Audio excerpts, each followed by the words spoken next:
Welcome friends. இப்போ ஸ்க்ரீனில் பார்த்தீங்கன்னா சூப்பரான ஒரு பர்த்டே வீடியோ வந்து அப்படி மேக் பண்ணுறதை பற்றி பார்ப்போம். வீடியோ வந்து ஸ்கிப் பண்ணாமல் பாருங்கள். சேனலுக்கு ஃபஸ்ட் டைம் வந்திருக்கீங்கன்னா சேனலை சப்ஸ்கிரைப் பண்ணிவிட்டு வீடியோக்கும் ஒரு லைக் பண்ணிவிடுங்க. இப்போ வீடியோக்குள்ளே போகலாம். கைன்மாஸ்டர் அப்ளிகேஷன் ஓப்பன் பண்ணிவிட்டு கிரியேட் நியூ ஆப்ஷனை செலக்ட் பண்ணுங்கள். 9:16 ரேஷியோ செலக்ட் பண்ணிவிட்டு கிரியேட் ஆப்ஷனை கிளிக் பண்ணுங்கள். உங்களுக்கு டெம்ப்ளேட் வீடியோ வந்து ஃபஸ்ட்டே கொடுத்துருப்பேன். ஸோ அந்த டெம்ப்ளேட் வீடியோவை செலக்ட் பண்ணிக்கோங்க. இப்போ டெம்ப்ளேட் வீடியோவை செலக்ட் பண்ண வாட்டி இதில் நான் சொல்கிற ஸ்டெப்ஸை கரெக்டாக ஃபாலோ பண்ணிக்கோங்க. இதில் ஆடியோ வந்து உங்களுக்கு இந்த இதிலே இருக்கும். ஸோ டெம்ப்ளேட்லேயே, அதனால் நீங்கள் எக்ஸ்ட்ரா ஆடியோ ஆட் பண்ண வேண்டியதில்லை. இப்போ வீடியோட ஃபஸ்ட்டுக்கு வந்துட்டு அப்படியே வீடியோவை லைட்டாக மூவ் பண்ணிங்க அப்படின்னா ஃபஸ்ட்டு ஹாப்பி பர்த்டேன்ற டெக்ஸ்ட்டு முடிஞ்சிட்டு நெக்ஸ்ட் உங்களுக்கு இந்த மாதிரி பிளாக்காக இமேஜ், அதாவது ஃபோட்டோ ஆட் பண்ணுறதுக்கான டெம்ப்ளேட் வந்து ஷோ ஆகும். ஸோ அது கரெக்டாக எந்த இடத்துல ஸ்டார்ட் ஆகுது அப்படின்றத பார்த்துக்கோங்க. ஏன்னா அந்த இடத்துல தான் ஃபோட்டோ வந்து நம்ம செட் பண்ண போகிறோம்.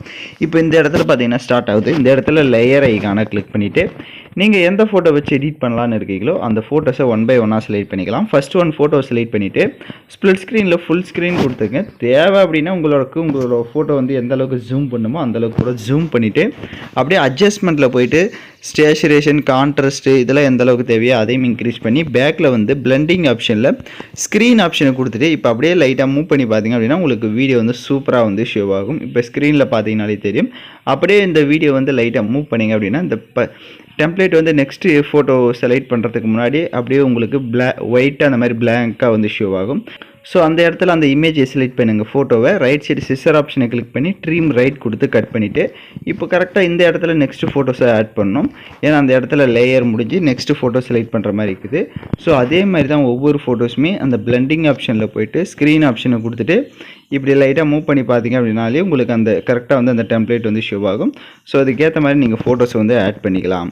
ஸோ ஒவ்வொரு ஃபோட்டோஸுமே சேம் அதே ப்ராசஸில் கரெக்டாக வந்து ஆட் பண்ணிக்கோங்க. ஒவ்வொரு ஃபோட்டோ ஆட் பண்ணுறப்பயுமே அட்ஜஸ்ட்மெண்ட்டு, ஸ்டேச்சுரேஷன், கான்ட்ராஸ்ட்டில் உங்கள் ஃபோட்டோஸ்க்கு எந்த அளவுக்கு தேவையோ அதையும் கரெக்டாக வந்து இன்க்ரீஸ் பண்ணிக்கோங்க. அப்போ தான் உங்களோட ஃபோட்டோ பார்க்குறதுக்கு லுக்காக இருக்கும்.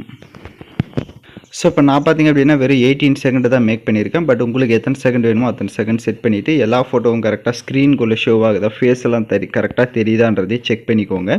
இப்போ வீடியோவோட ஃபஸ்ட்டுக்கு வந்துடுங்க.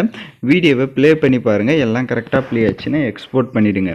ஓகே ஃப்ரெண்ட்ஸ், இந்த வீடியோ பிடிச்சிருந்தால் லைக் பண்ணுங்கள், ஷேர் பண்ணுங்கள், சப்ஸ்கிரைப் பண்ணிவிட்டு கூட இருக்க பெல் பட்டனை கிளிக் பண்ணுங்கள். அப்போ தான் நம்ம சேனல்ஸில் போடுற எல்லா வீடியோஸோட நோட்டிஃபிகேஷன்ஸும் உடனடியாக வரும்.